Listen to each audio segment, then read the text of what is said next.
Hi there guys, Sam here. Welcome back to another video. Join me once again in my Mark 7 Golf R to talk about the Golf 8R and basically how VW have said it's the most powerful Golf, ever to have been produced. So let's get into this and I'll go through the details for you. So yes, welcome back to another video. You join me in the Golf R. It's an absolutely torrential sort of rainstorm happening here in the UK. So apologies for the rain noise in the background. But a lot of build up now to the Golf 8R. The Mark 8 Golf R, whatever you kind of want to call it. And this is actually from, I read a news article directly from it's Volkswagen-newsroom.com. So it's more of like an official VW kind of source.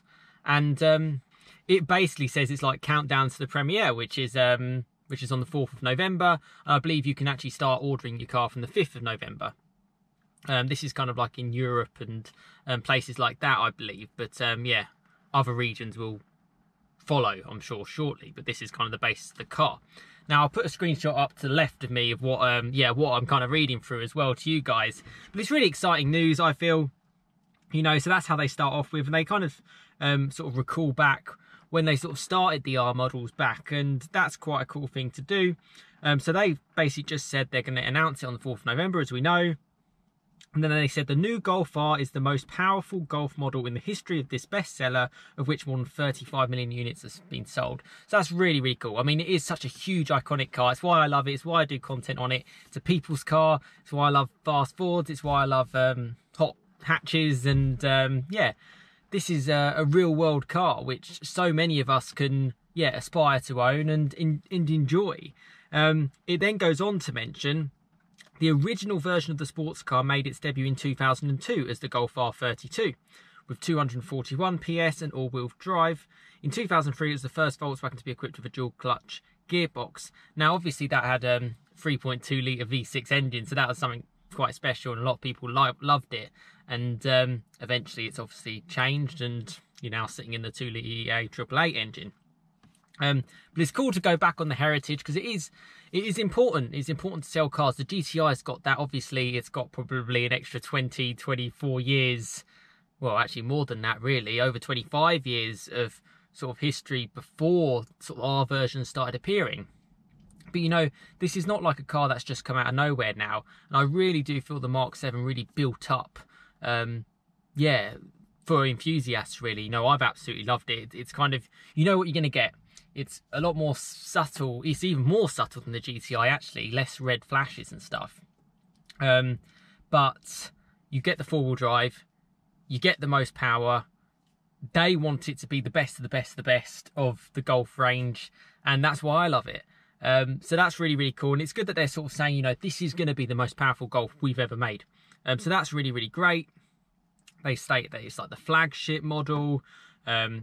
It's going to go alongside the GTI, the GTI Club Sport, the GTE and the GTD. Now, I did do a video comparing all the Golfs, and people did mention, why don't you talk about the GTE? It's not really something that I'm massively passionate about, I'm not going to lie. And that's kind of what I want to share on this channel. I do feel like the electric kind of side of things is very much, or electric hybrid kind of thing. I'm just not too sure where it's going, if I'm honest. And also, the ID3 is where they're sort of pumping into like the electric ability. So anyway, that's why I kind of didn't really mention about that. I'm only going to talk about stuff that I'm kind of passionate about. I know it's the future, but it's not potentially the future just yet. So it's going to be produced at their Wolfsburg plant.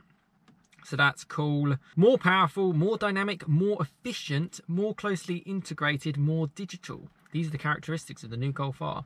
That's quite a lot of statements. So yes, I'd love this car to be more efficient, and I'd love it to be more powerful, and love it to be more dynamic. So if it is all those things, it's definitely going to be a reason to kind of go for it.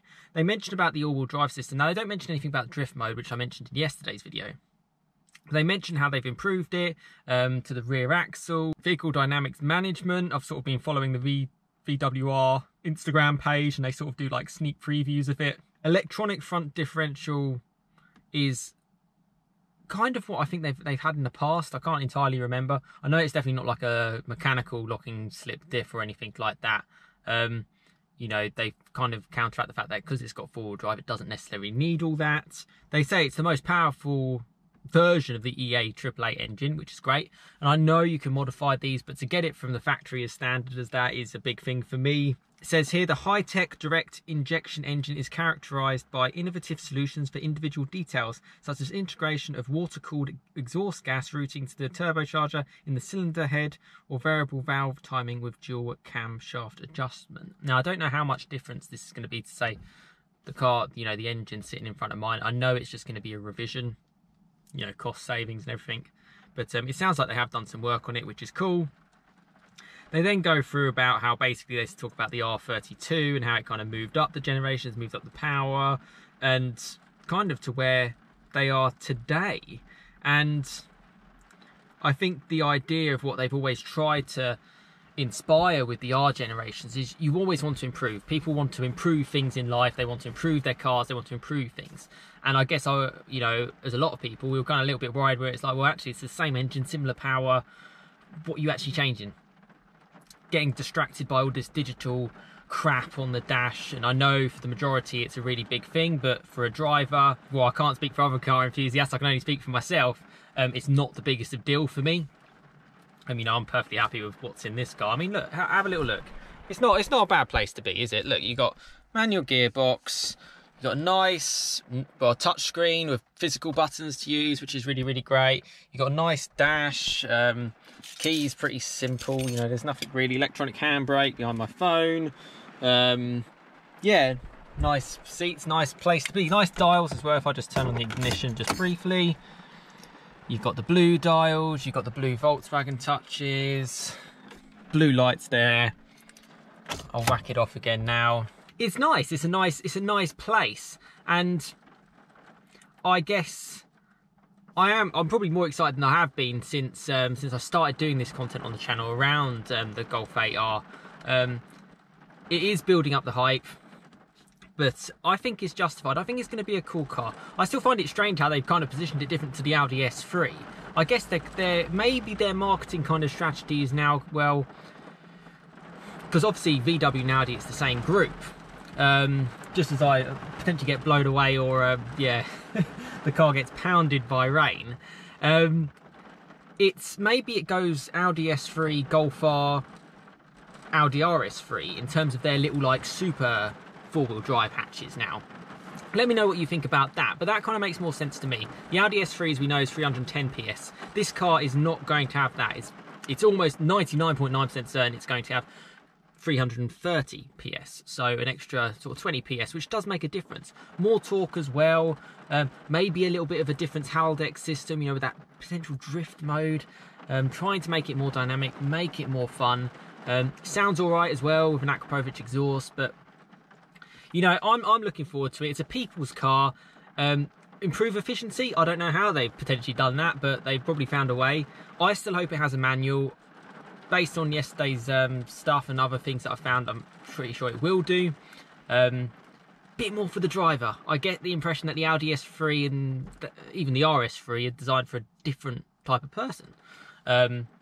Whereas I still think there's room for sort of like an engaging car, but it's still, you know, it's under the radar. It's so chilled out. You know, I absolutely love mine. I'm gutted that I haven't been driving it that much. Obviously, because of coronavirus, since February, I haven't been commuting into London. You know, it's just been sat here, really. You know, obviously, the odd socially distant trips to see family and stuff hasn't really gone out. And I'm gutted about that. So maybe for 2021, you know, it's the 1st of November tomorrow. It's, you know, it's not too far away. Potentially a fresh start to try and see, well, hopefully most of the back end of coronavirus, you can kind of pull it into that sort of sense. And it is a cool car. I think it's going to be hard for certain people to justify the price of it. You know, I get comments all the time like, oh, should I get a Mark 7? Should I get a Mark 8? And it does just depend on your circumstance. You know, if I had never owned a Mark 7, maybe it would be worth buying a Mark 7, trying that for a little bit, then stepping up to a Mark 8 when maybe the prices have, like, you know, it's depreciated and stuff. But for someone who's sitting in a Mark 7, you know, 3.5 years of ownership of the car, yeah, I'm in a position where it's either kind of stick with this for the foreseeable, then maybe move into a Mark 8, or maybe next year just go for it. You know, you only live once. I've mentioned it so much from the channel. I could probably justify it because I commute. Well, yeah, see if my commute goes back, all this kind of stuff, and the fact that I love sharing it with you guys. You know, it's got the best of both worlds. I don't, you know, I never bought this car for YouTube, and I wouldn't buy that car for YouTube. It's got to suit me. But you know, it's a great thing to be able to share with you lot. And yeah, just to give you a sort of unbiased opinion of it all. I'm a big car lover, big car enthusiast, and I love building up the community. And this is a community type car. It's yeah, and it just makes me smile in a world where things are pretty difficult this time, and even in the automotive industry, it's pretty difficult.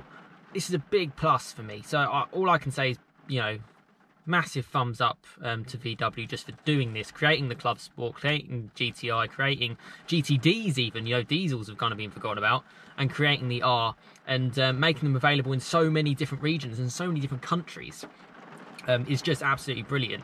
And yeah, I'm looking forward to sharing a lot more content on it, and obviously the reveal next week, 4th of November. I don't know any specific times, so, you know, I'll just share it as soon as I get it. I'll try and do a reaction as close to the time as I possibly can, because to get my real world kind of thoughts on it all.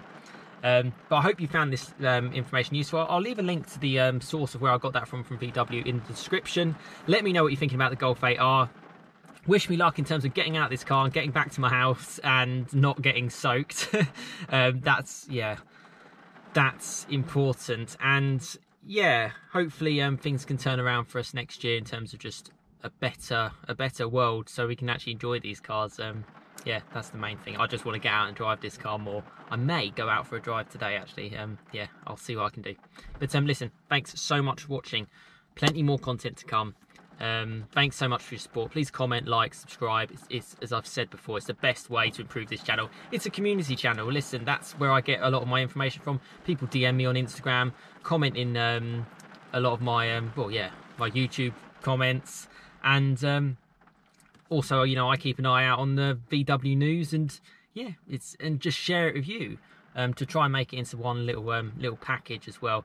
And yeah, it'll be interesting to see what's it going to be like next week. And yeah, I hope for a great car, and I hope the road testers think so as well. But ultimately, it's all our opinion, our choice. For a real world commutable daily car, I don't think there's too much better than a Golf R. So listen, thanks so much for watching. Have a fantastic rest of your day, and yeah, stay tuned for more content next week. Thanks for watching. Cheers, guys.